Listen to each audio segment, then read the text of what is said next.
Hello বন্ধুরা, আজকে তোমাদের সঙ্গে শেয়ার করতে চলেছি একটা দুর্দান্ত ফুলকপি স্পাইসি পকোড়ার রেসিপি। একদম নিরামিষ, সম্পূর্ণ নিরামিষ। ওইটা তোমরা নিরামিষের দিনে তৈরি করে অবশ্যই খেতে পারো, আর দারুণ টেস্টি, দুর্দান্ত এবং হেলদিও বটে। ঠিক আছে, চলো দেখে আসি কিভাবে তৈরি করি রেসিপিটা, সঙ্গে থাকো।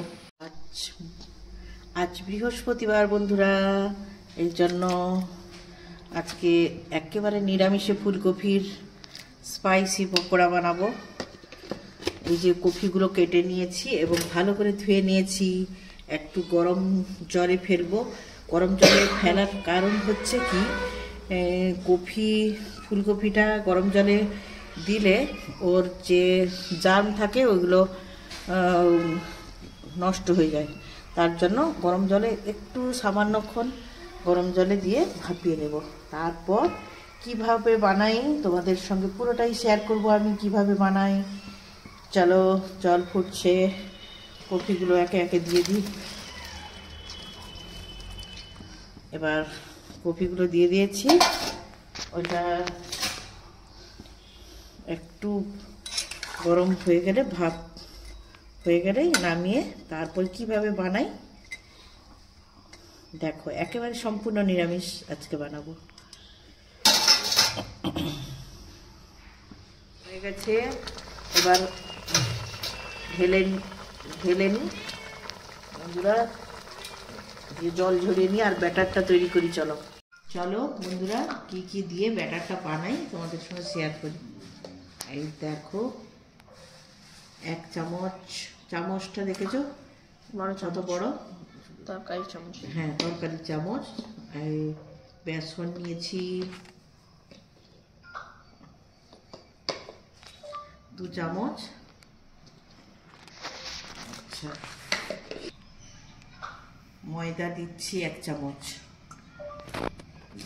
চালের গুঁড়ো, এই যে দেখো, একবার বলো। চালের গুঁড়ো দিলাম 1 চামচ, আর 1 চামচ 2 চামচ। আর যেটা দেব যে সুজি 1 চামচ, 2 চামচ সুজি 2 চামচ দিলাম।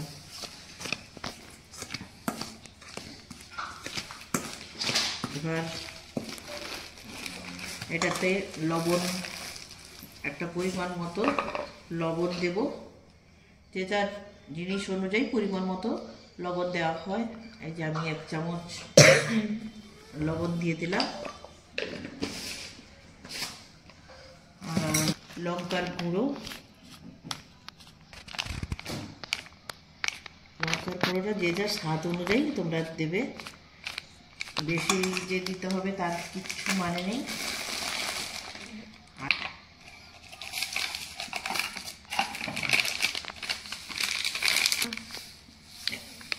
পোস্ত 1/2 চামচ দিয়েছি। ঠিক আছে, চামচটা কিন্তু এই তরকারি বের করার চামচেই নিয়েছি। ছোট চামচে হলো 1 চামচ। একটু পরিমাণ মতো হলুদ, চাট মশলা দিল না,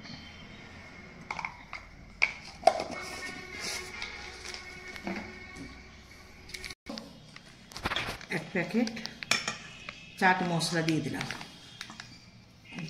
1 চামচ প্রায় 1 চামচ হচ্ছে, 1 প্যাকেট মানে 1 চামচই হচ্ছে, প্রায় চাট মশলা দিয়ে দিলাম। এবার ওইগুলোকে মিশিয়ে নিলাম। মিশিয়ে নিয়ে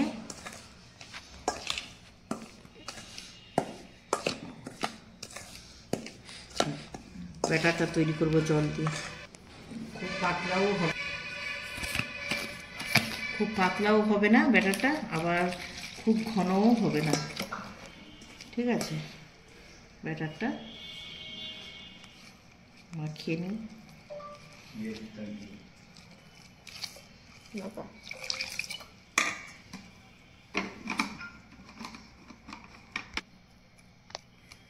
এখানে বন্ধুরা একটু হাত লাগালেই ভালো হয়।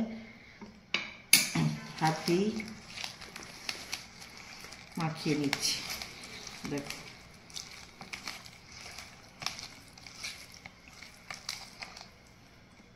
আর একটু পাতলা করতে হবে, এতটা ঘন থাকলে হবে না।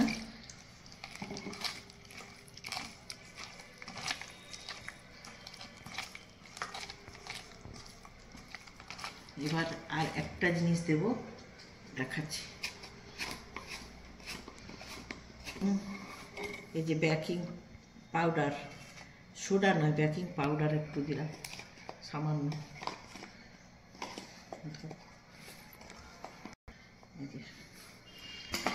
ব্যাস, আর কিছুই লাগবে না।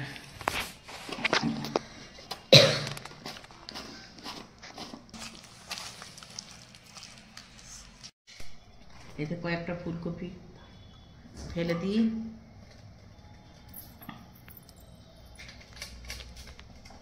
কিছু ফুলকপি এতে এবার নিয়ে নিই।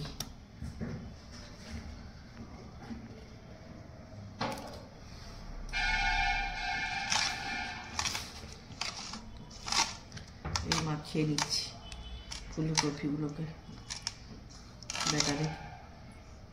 দেখো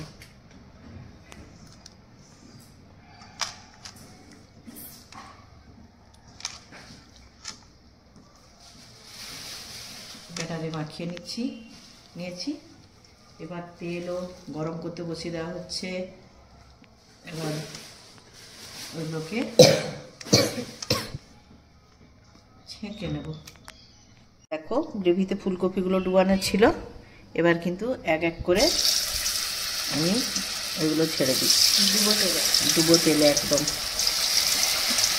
হাই ফ্লেমে। হ্যাঁ, হাই ফ্লেমে করতে হবে, লো ফ্লেমে করলে হবে না।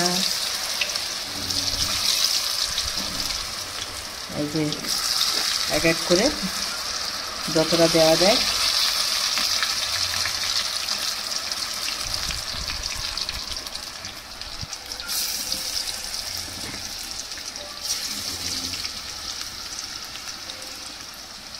আর দেওয়া যাবে না।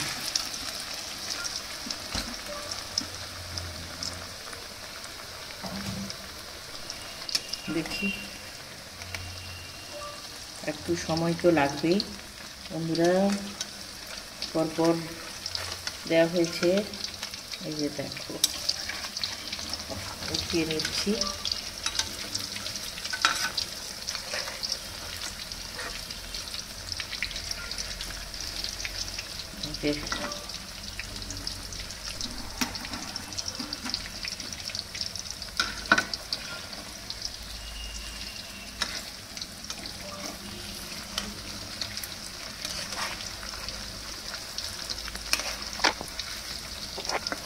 আর ভাপিয়ে নিলেও বন্ধুরা কম সময় হয়ে যায়, না হলে কিন্তু অনেকটাই সময় লাগবে।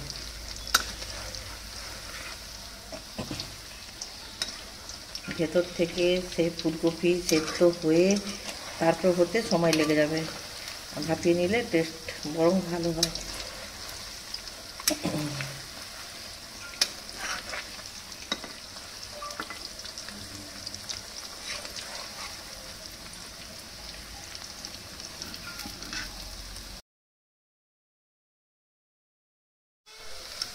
এবারে দেখো বন্ধুরা, হয়ে কিন্তু ফাইনালি হয়ে গেছে। এই দেখো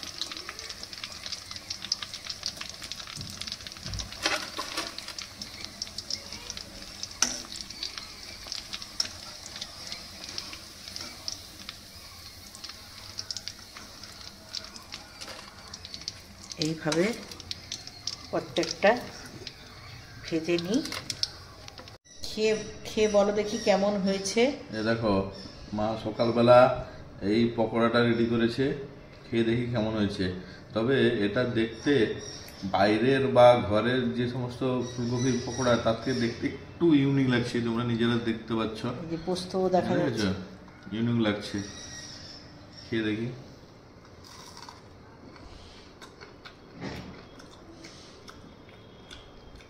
সত্যি দেখতেও ইউনিক নয়, খেতেও সম্পূর্ণ ইউনিক লাগছে। এবং স্পাইসি হয়েছে। ঠিক আছে, আমি একটু ঝাল বেশি খাই বলে আমার ঠিকই লাগছে। সত্যি বলছি, এত মুচমুচে হয়েছে এত সুন্দর লাগছে, সাধারণত এত সুন্দর কোথাও কোনোদিনও খাইনি।